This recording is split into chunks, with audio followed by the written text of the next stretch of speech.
I must say that being named as a distinguished professor is a possibility that never occurred to me in my earliest days at Elon as I came to teach here in 1981. And not simply because the designation had not been created yet. I was so glad to see Wes Brogan here tonight. Where are you, Wes? Because you can bear testimony to some of the things I say. It would never have occurred to me to be thinking of myself as a distinguished professor, because in some ways I was the unlikeliest professor of any kind, distinguished or otherwise, at the time I came here. In fact, I believe I might have been voted the unlikeliest to be the distinguished professor if such a superlative had existed at the time that I arrived. In 1981, I entered a department that had only existed for 5 years, a department whose presence many faculty were unhappy about, seeing it as a top-down initiative from the get-go and a threat to the liberal arts identity of the institution. How did I know this? They told me so. Moreover, there were faculty who told me that they were skeptical of our department's approach to education because our students participated in internships and what we then call course-linked community service. The term service learning had not yet entered the Elon lexicon, and all of that community stuff was really very suspicious. Furthermore, I found that my department's listing, Human Services, was frequently omitted from lists of all kinds during my earliest years, including the internal phone directory, which even then I looked at as both an insult and a gift. I was able to see both sides of that. And although I took this hard, as any self-respecting faculty member would, I also remember being mystified and amused at what I considered the ongoing dramas of tempests and teapots, for surely Elon more accurately could be described as a teapot at that time with its very small student body and faculty. But beyond the narrow confines of the teapot, there were much weightier factors contributing to my unlikely professor status. The northwestern North Carolina county in which I was born and where I grew up, Wilkes County, was named by the Wall Street Journal even in 2006 as, quote, the least highly educated county in America and the former moonshine capital of the world. And yes, I confess that my own family and generations past did contribute its part to this identity. As a sidebar, on the list of the most highly educated counties in America, 3 were in Virginia, 2 in New York, and 2 in Maryland. Orange County was the only county in North Carolina on the most highly educated list. On the least highly educated list, 4 of the top 10 counties, so to speak, were in North Carolina, 3 in Texas, 1 respectively from Alabama, Louisiana, and, not Mississippi, California. I can't help but reflect on the makeup of Elon's student body as it compares to these lists. Within this least highly educated county where I grew up, I attended an elementary school that under today's federal nomenclature is referred to as a Title I school, with approximately 78% of its students currently qualifying for free or reduced lunch. Before running across this fact recently, I had seen my home community as largely having overcome the problems of poverty that were so apparent during my childhood there.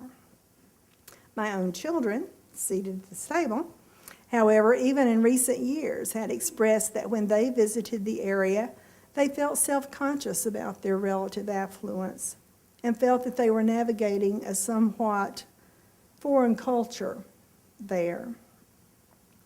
My work just prior to joining the Elon faculty had engaged me in yet another disadvantaged community, as I was working right here in Alamance County as a child and family therapist at the Public Mental Health Center. My days there were filled with everything from anxiety disorders and school phobia to suicidal teens and intrafamilial sexual assault. Beyond the psychological issues, social conditions were also harsh for many of the families we served, as family life was often riddled with the stresses of shift work, low wages, layoffs, and industrial injuries. To leave that world behind to begin teaching prompted some guilt for me. As strongly as I believed and continue to believe that education is the one greatest hope for our collective salvation, I could not help feel too that I was turning my back on a world of urgent need. But once I arrived here, it was easy to see working with our students at that time as an extension of my social work career. Not only did many of them have their own mental health and family issues, just as our students do now, but also our students then were primarily first-generation college students, mostly from North Carolina and Virginia. Although not the best prepared academically, they were for the most part humble, earnest, and open to what we had to offer. Since that time, Elon has changed dramatically. In telling this story, George Keller, in his book, Transforming a College, follows the familiar narrative arc of a Horatio Alger novel. Poor small school overcomes overwhelming odds to achieve greatness. But as savvy readers, we know better than to fully trust that narrative. Those of us who have studied systems theory, or for that matter, have just lived a few years, know that even the most positive changes in a system will likely create some unintended negative outcomes.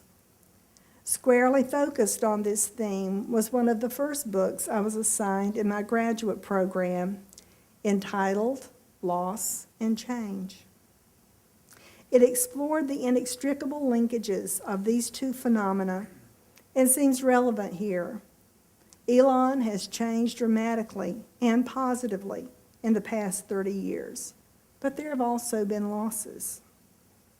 I am hopeful that through our new strategic plan, we can overcome some of what we have lost and reestablish socioeconomic diversity within our student body. I would like to think that in the future, more students from the least highly educated counties of the United States might be able to benefit from an Elon education, not simply because they need us, but because we need them. Through engaging our students with their studies, with one another, with us, and with the surrounding community, I am hopeful that individually and institutionally, we will gain insight and wisdom that can only be gained through direct experience with human diversity. Through our combined efforts, may we, students, faculty, staff, and community, find the courage to wade deeply into these waters and the humility required to learn from one another. As our chaplains say, may it be so. As I reflect on how it is that I have come to be named a Distinguished University Professor, despite my inauspicious beginnings, it strikes me that over the 30 years that I have been in higher education, the trends of academia and of Elon more specifically have become increasingly consonant with my own. Through the increasing value placed on engaged and experiential learning, service learning, and civic engagement, the trajectories of higher education and of Elon University have intersected with my own professional identity, ideals, interests, and goals. As a result, I have had opportunities for teaching, scholarship, and leadership that I never could have imagined as I started my career. For those opportunities, I am deeply grateful. Many, in congratulating me for this recognition, have added, "I will be so glad to see a woman's face on that wall in Alamance."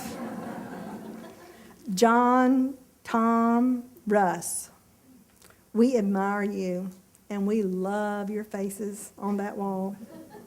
And soon you will apparently become even more attractive by a touch more diversity there. There seems to be broad agreement that it is time to recognize the contributions of Elon's women to what this institution has become. The first woman named as Distinguished University Professor could have been any number of women at any number of times in the history of Elon. I could name several worthy candidates myself, as could many of you. I am humbled more than I can say that I hold this distinction. I do so proudly and on behalf of many. I look forward to seeing that Alamance Wall continue to be populated, in all likelihood by several of you here tonight. May it be so. Many thanks to all of you, and Godspeed.